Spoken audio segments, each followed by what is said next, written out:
Bonjour les enfants. J'aimerais vous conter mon histoire, à vous d'en tirer d'éventuelles leçons. Je suis né sur la paille, non pas parce que ma mère fut sans ressources, mais tout simplement parce qu'elle était l'une des brebis de notre éleveur.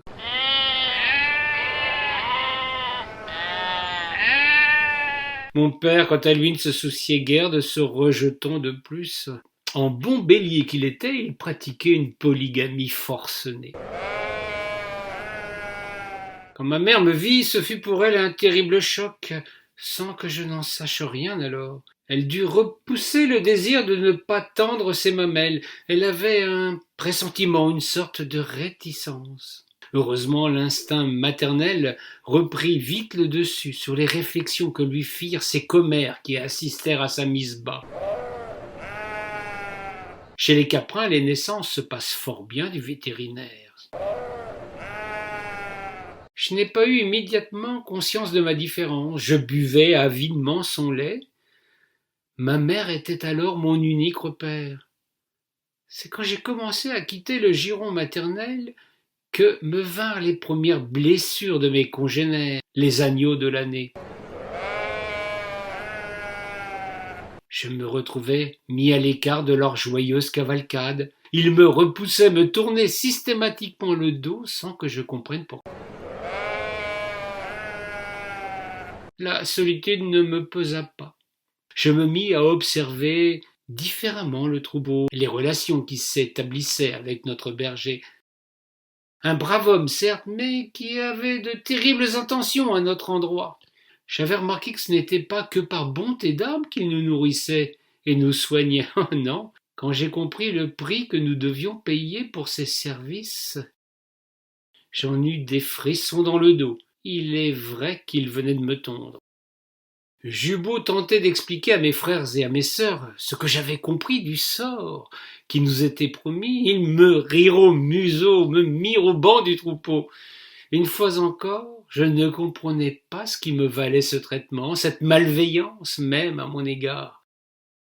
Qu'importe, j'étais jeune, en bonne santé, l'herbe de notre pré bien grasse et la bergerie des plus confortables. Lorsque nous rentrions le soir dans nos murs protecteurs, je m'étonnais qu'on ne passe pas la nuit dehors, libre et insouciant.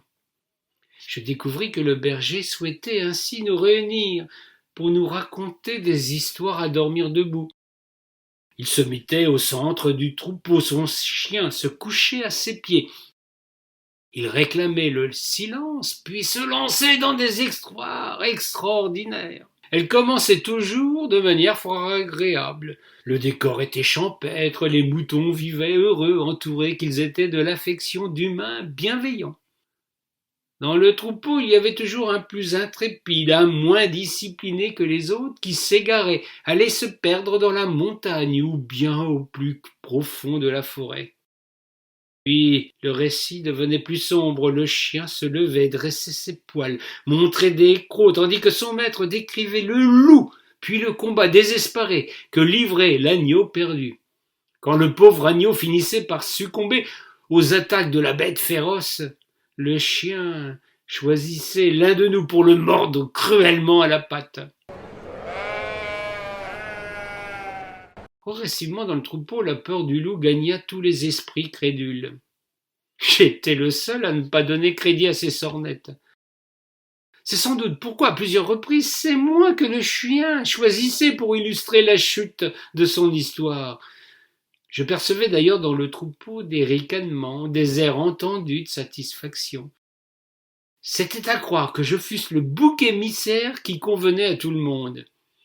Il faut avouer qu'étant un jeune mâle plutôt costaud, je tenais à perfection ce rôle. Mon existence continua ainsi, entre humiliation et mauvais coups. Toujours rejeté par les autres, j'avais beau les mettre en garde quand le berger avait de mauvaises intentions en tête.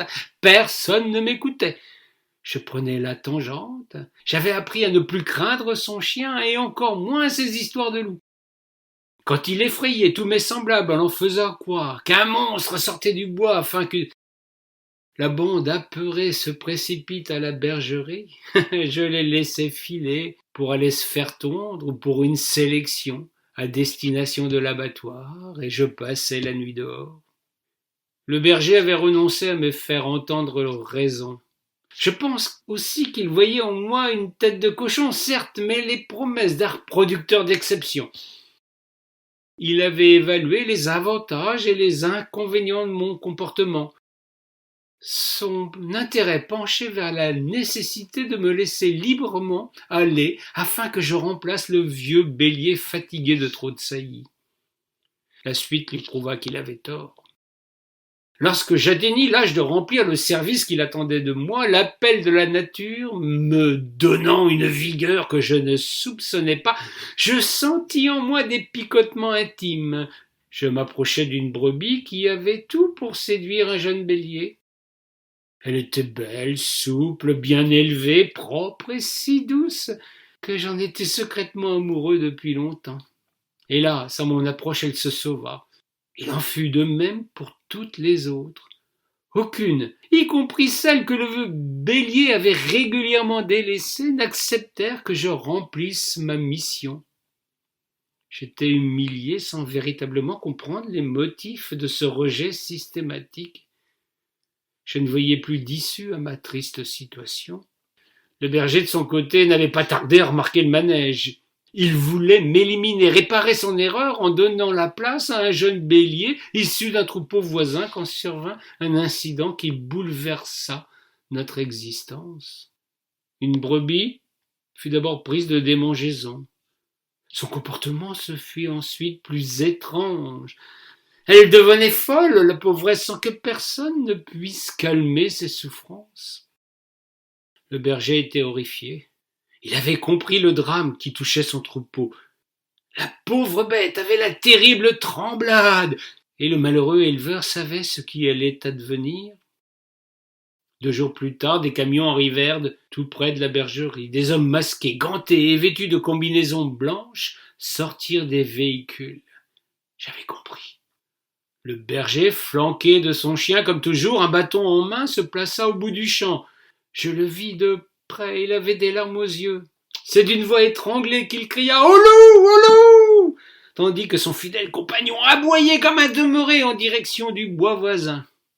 Dans un même mouvement, tout le troupeau se précipita vers son trépas. Ils allèrent tous se blottir dans la bergerie où les attendaient les agents du ministère.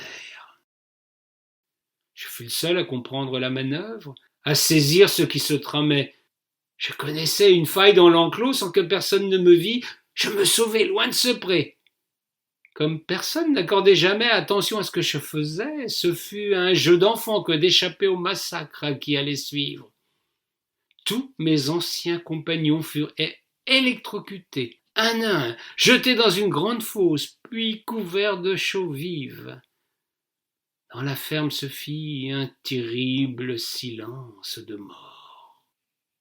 Je taillai la route. Je traversais le village curieusement désert. Les autorités sanitaires avaient exigé que les habitants demeurent cloîtrés chez eux. C'est en passant devant la devanture du salon de coiffure que, pour la première fois, j'aperçus mon reflet dans la glace. Ce que je vis me cloua quelques instants sur place. Était-ce moi cet animal si différent de tous ceux avec lesquels j'avais grandi ? Je fis quelques gestes pour me convaincre que ce reflet était bien le mien. Il ne fallait pas en douter. J'étais tout noir. Voilà pourquoi ils me rejetaient tous. Différents peut-être, mais encore vivants. Je retrouvai mes esprits et je filai à toutes jambes.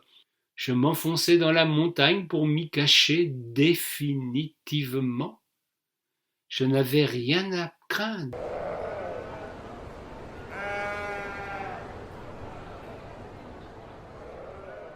Ce n'est pas à moi qu'on raconte des sornettes.